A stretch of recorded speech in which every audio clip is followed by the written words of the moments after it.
Hello everybody, this is Saj with you again, your favorite realtor, and today I'm back with a very interesting video, a very interesting analysis, and this is going to be a good one. What we're doing today is we're comparing the top cities in the world in terms of their real estate performance, in terms of the real estate market, how it's been growing, the rental yields, and many different criterias in a very interesting leaderboard format. So I hope you find this video informative. There's a lot of key insights with different markets across the world that would give you an idea, because real estate has always been a great asset class to invest in. Now, in this great asset class, which is going to be the best cities to invest in, because the whole world is open for your investment. So where would you choose based on the leaderboard and analysis to invest in? So this will give you a very good idea comparing different cities across the world. So what we're going to do is we're going to compare 11 cities, and these are the contenders. We have Paris in France, Singapore, Monaco, Mumbai in India, London, UK, Toronto, Canada, Sydney in Australia. We have Hong Kong City in Hong Kong, Dubai in United Arab Emirates, Bangkok in Thailand, and we have New York in United States of America. So we're going to take a look at these, and the categories in which we are going to be doing this is going to be in 10 different categories: average price per square foot, average price change, total transactions, total volume,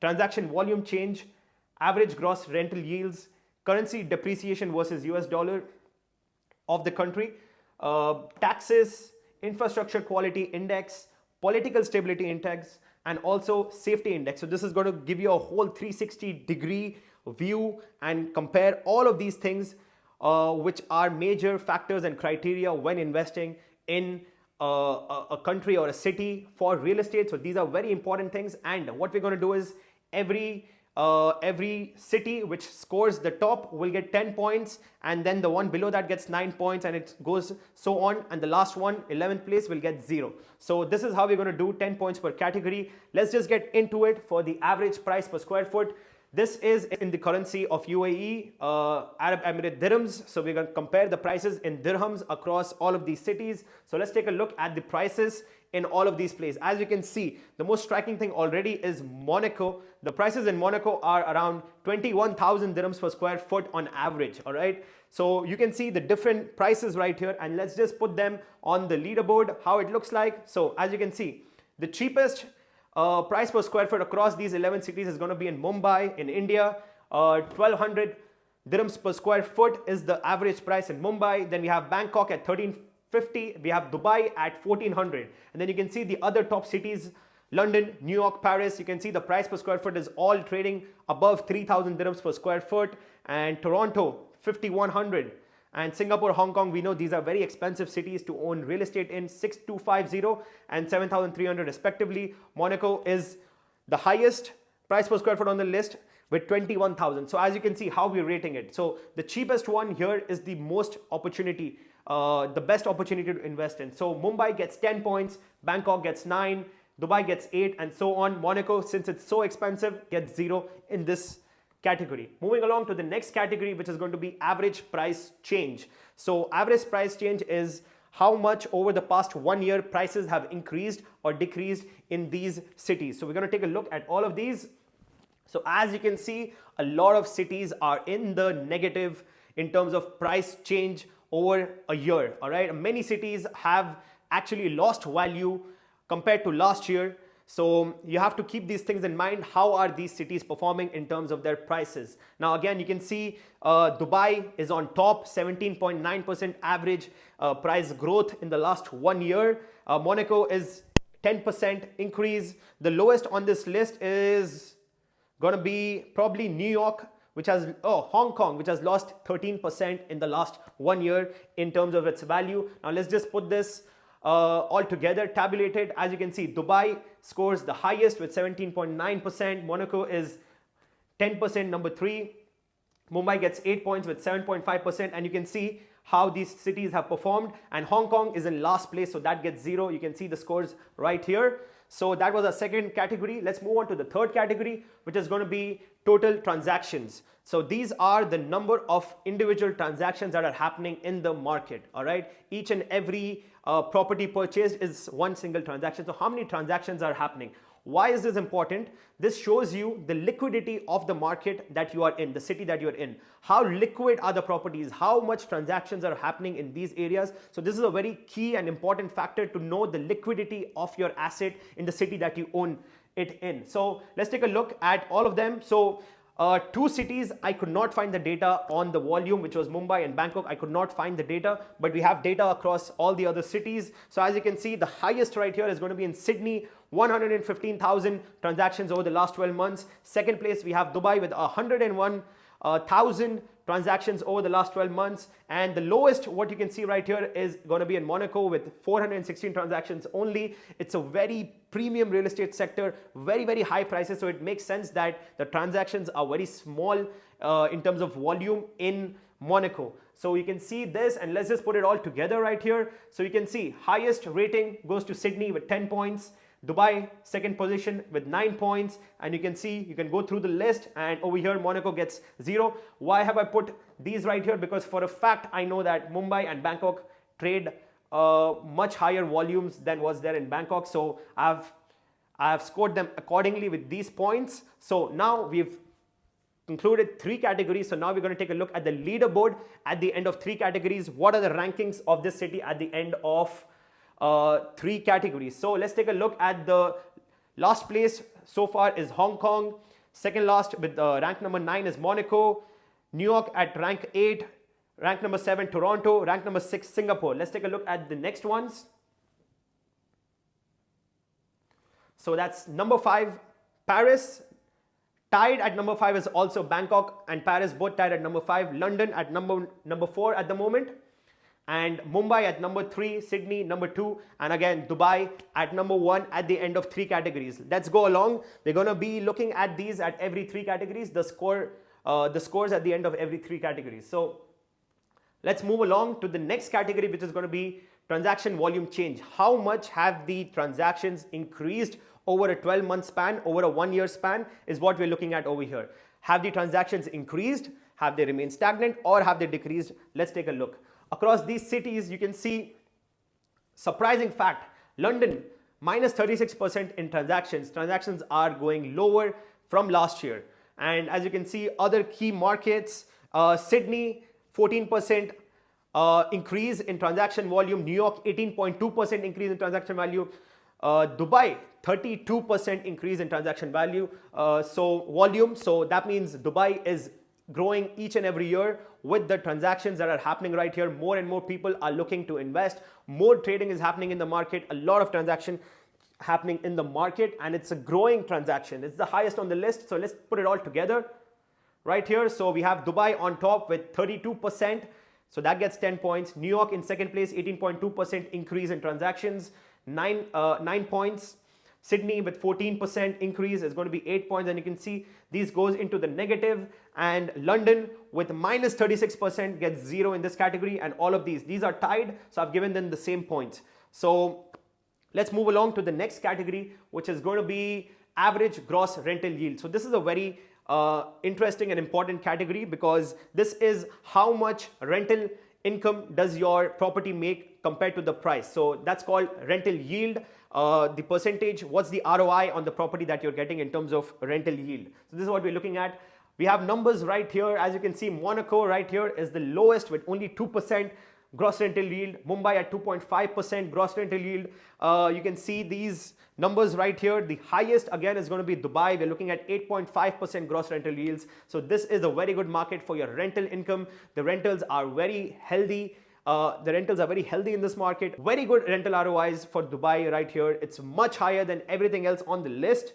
So we're going to take it all together and compile it in the table. So we have Dubai on top with 8.5% rental yield, Bangkok with 6% rental yield, Sydney with 4.8, Singapore 4.4. So you can see the scores right there. And the last place is again Monaco with 2% rental yield, so that gets 0 points. Moving along to the 6th category that we have right here is going to be currency depreciation versus US dollars. Now this is a very interesting category to judge cities in terms of real estate. Why? Is because let's say you buy a property, it goes up in price.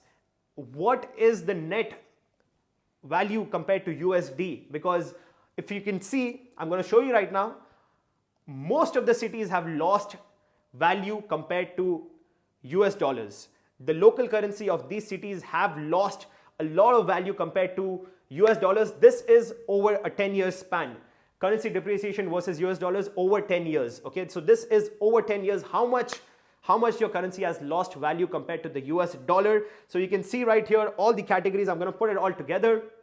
So again, the great part is, okay, New York, their local currency is the US dollar, but Dubai and Hong Kong are pegged to the US dollar, so have experienced zero change. They still hold the exact same value versus the US dollars because these are all pegged. Now, all of these other cities which are not pegged to the dollars, you can see how much value they've lost over the last 10 years. Singapore has lost 5% value.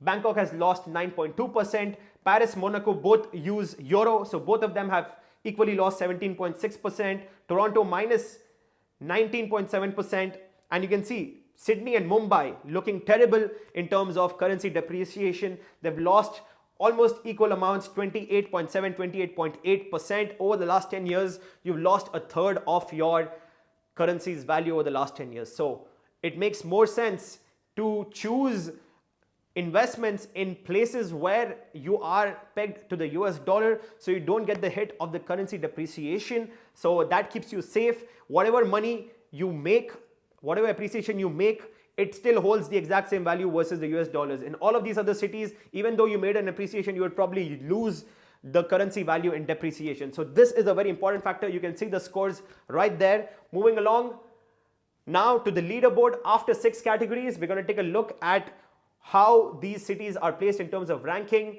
So over here in the last spot, rank number 9, we have Monaco, 15 out of 60 points. We have number 8 rank London. Number 8 also tied is Hong Kong with London, both of them at number 8. Number 7 we have Toronto. Number 6 we have Mumbai. Let's take a look at some more. Number 6 is also tied between Mumbai and Paris, so both of them at number 6. Number 5 is going to be Singapore. Number 4 New York. And number 3 Bangkok. Number 2 Sydney. And no surprises for guessing, number 1 again after 6 categories is Dubai, already on top on the number 1 rank. So let's move along to the next category, which is another interesting category, which is going to be the taxes involved in all of these cities with real estate. What are the taxes involved with real estate? So let's get into it. So in Paris, you have a 2 to 8% transfer tax, 6% registration while holding the property. So the rental income that you make is part of your income. So that's taxable in the income tax. So you have a 5 to 20% income tax. You also have a wealth tax between 0.5 to 1.5%. And then when you go to sell your property, at that time you're going to be paying 36.2% capital gains tax. So you can imagine this eats a huge chunk of your profits that you make with buying a property, buying an asset. It eats up into a lot of your profits. And after this, you probably end up either breaking even or losing money with the currency depreciation. It's crazy. So a lot of taxes involved in all of these countries. Singapore, you have a 6% stamp duty when buying a property. When you hold the property, your rental income is subject to income tax of 10%, and when you sell the property, you have to pay them a 12% stamp duty. In Monaco, it's almost very similar to Dubai. You only have a 4.5% transfer tax, no capital gains tax, no income tax in Monaco, so that's looking good. In Mumbai, you have a 6% stamp duty, 1% registration while buying the property, and when you hold the property, you're subject to 5 to 30% income tax based on your tax bracket. And then while selling, you have to pay 12.5% as a capital gains tax in India. All right, so a lot of heavy taxes in all of these countries. We're going to take a look at some more. London, you're paying 5 to 12% in stamp duty while buying the property. While you hold the property, you're subject to income tax with the rental income, 20 to 45% rental income tax on your rentals. While selling, you are subject to a capital gains tax, which is anywhere between 80 to 24% based on your bracket. In Toronto, again, like all of these countries, guys, trust me, I was researching this. It took me probably a day to compile all of this information. And when I came to the taxes, it actually gave me a headache because I've grown up in the UAE. I have no concept of taxes. I have never paid taxes. So I have no concept of tax. And when I get into this, it actually gives me a headache because even me, when I'm trying to find information about, for example, Toronto, it takes hours to find actual correct information. And if you're the one who is calculating your taxes, if you don't have an accountant, best of luck to you, because it seems like a big pain to do these taxes, and it was a very tedious process even to gather information on this, let alone actually calculating the taxes and paying taxes from my hard-earned money. And if they actually use the taxes in a good way, it will make sense. But most of these countries, the taxpayers' money is going to things that are of no benefit to the public who's actually paying the taxes. So anyways, moving along, Toronto, you can see 0 to 3.5% transfer tax, 13% GST while buying the property.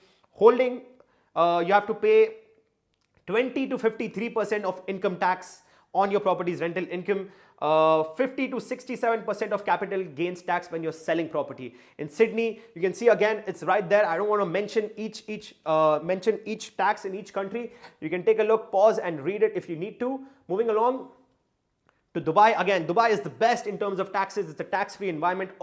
This is not even a tax, to be honest. This is just a DLD fee that goes to the government for the registration of your property. So that's a 4% fees. You can call it a tax if you need to. That's 4% in Dubai. That's the lowest across all of the categories. In Bangkok, also you're subject to all of these different taxes. And in US, oh my God, US, you're supposed to pay a federal tax which goes to the country. Then you're supposed to pay a state tax which goes to the state, and then the city that you live in. So 3 levels of taxation in the US. So that's absolutely crazy. This probably makes me understand why so many of the people from the US are reaching out to me personally. People from US, people from London, Toronto, all of these places where there's high taxation, a lot of these people have been reaching out to me in the past, let's say 1 year. Maybe this is one of the main reasons that they do not want to invest in the US, because of the heavy taxation that's levied on real estate transactions. All right, so let's just put it all together and see the ranking right now. No brainer, Dubai is on top of this list with 10 points because it has the lowest taxation. Monaco is at number 9, and the list goes on, and the worst in this category are going to be New York and Toronto. So you can see how they have been rated. And let's just move along, because this was a very painful thing to research and compile. So I want to move on to the next category, which is going to be Infrastructure Quality Index. Now this is a great category to rate the real estate the city in which you're buying real estate, is because what is the quality of the infrastructure within those cities? Like, how good are the road networks? How good is the metro network? How good is the bus network? The hospitals, the schools, everything combined together is part of this Infrastructure Quality Index, and this is all public data. This is the numbers right here. So as you can see, I'm just going to put it all together in a list. So we can see Singapore has the highest infrastructure quality amongst all of these at 95.4, Hong Kong at number 2 with 94, Paris, London, Dubai ranks at number 5 position with 88.5, and the last one in this list are going to be Mumbai and Bangkok with the lowest scores in this category. To be honest, these are top cities in the world, so you'll see a lot of high numbers here, but even in these high numbers, we have a ranking right here, and you can see the points that have been given to all of these. So moving along to the next category, which is Political Stability Index, and this is also public data available online for all of these cities. So this shows you the stability of the country and the region that it is in. So these are the numbers right here, and I'm going to put it all together. So you can see the highest ranking over here comes with Singapore, 97.17 index. And these are all numbers out of 100 to give you a reference. These are numbers out of 100. Monaco at number 2, 94.87 out of 100. Sydney 81.6, Toronto 73.58, Dubai 70.28. And you can see the list on the last of this list. We have Bangkok and Mumbai with the lowest in terms of political stability index. So you can see all the points right there. And now let's go to the final category, which is going to be Safety Index. Now this is also a very important category to understand the safety of the country that you're living in. How susceptible are you to any kind of crimes, let it be robbery, mugging, anything. You know, there's a lot of violent crimes happening all across the world. Safety is a big concern amongst a lot of people across the world because they don't feel safe in the cities that they live in. So we have the scores right here in the Safety Index, and you can see again, no surprises for guessing, Dubai is on top with 84.4%. They rank the second highest in all the cities across the world. Number 2 safest city in the world is Dubai, and you can see the ratings across all the other cities, and we're going to put it all together, and we can see Dubai ranks the highest, 84.4% with 10 points, Hong Kong 78.4 with 9 points, and you can see, you can go down this list, and New York and Paris rate the lowest in terms of safety index. As you can see, in fact, London, New York and Paris, like these are cities that 15 years ago, 20 years ago, people looked up to these cities. They would want to go and stay there, and these would be the cities that would attract all the people. But you can take a look, because of the bad policing, the bad leadership, you can see what's happening with the safety index. The safety index is very low in these cities. That's the scores right there. So we've completed all our 10 categories. Now we're going to take a look at the final scores of this. So after 10 categories, what does our leaderboard look like? These are our final scores. So let's take a look from the bottom to up, how the ranks are looking like. So rank 10 is going to be Mumbai. Rank 9, we have Toronto. Tied at rank 9 is going to be New York as well. So New York and Toronto tied at rank number 9. London, rank 8. Rank 7 is Paris. Moving along, at rank number 6, we have Monaco. Rank number 5, we have Bangkok. Rank 4, we have Sydney. And no surprise for guessing, we have Dubai on top with rank number 1, 89 points out of 100. Singapore at rank 2, Hong Kong at rank number 3. Now I just want to show you something. Like, this was not a surprise for me. I always knew Dubai is going to rank highest. Even after doing the analysis, Dubai has ended up on top. So you keep hearing from people across the world, why is Dubai, like, you know, you keep hearing about the Dubai real estate market. You need to understand from a 360-degree perspective why Dubai market is so hot right now. Why is the market booming right now? It's a growing market. It's an expanded market. It's a market that has been increasing over and over across the years. And you can see the performance versus the other cities. Dubai has a 35% higher score than even the second rank. The gap between the first and second is a huge gap, if you can see that. All right. So when people tell you about the Dubai market, I hope this video gives you an understanding why based on different metrics, Dubai market is performing so very well, and why, if you are an investor in real estate, you should look at Dubai very, very strongly as your investment option, because there's a lot of great options right here in Dubai. There's a lot of regulations, so developers cannot mess around. They have to deliver on what they're promising, because there are heavy fines that will be in place to the developers who do not fulfill on their promise of building that property. There's going to be heavy taxes. The DLD is there to protect you as an investor. The money goes into an escrow account, which is handled completely by the Dubai Land Department. The developer cannot touch this account. Dubai Land Department is the one who releases money to the developer, and if they falter anything, you get all of your money back in Dubai when you're investing in off-plan, for example, because the developers cannot cheat you over there. Over here, you have a lot of regulations. So just to summarize what just happened right here, Dubai is ranked number 1, scored 35% higher than second place, scored 65% higher than the third place, third lowest price per square foot across all of these cities that we have compared at 1400, highest annual growth in Dubai across all of these cities with 17.9%, second highest transaction volume across all of these cities with 101,000. And then we have highest growth in transactions with 32%, a highly liquid market right here. Highest gross rental yields, 8.5% average. Tax-free environment, so there's no taxes involved, no income taxes, no capital gains taxes or any of these things. Everything that you make, every penny that you make comes to your pocket and to nobody else. It's pegged to the US dollar, so the currency is stable. It's pegged to the US dollar. You will never have currency depreciation with the local currency in Dubai.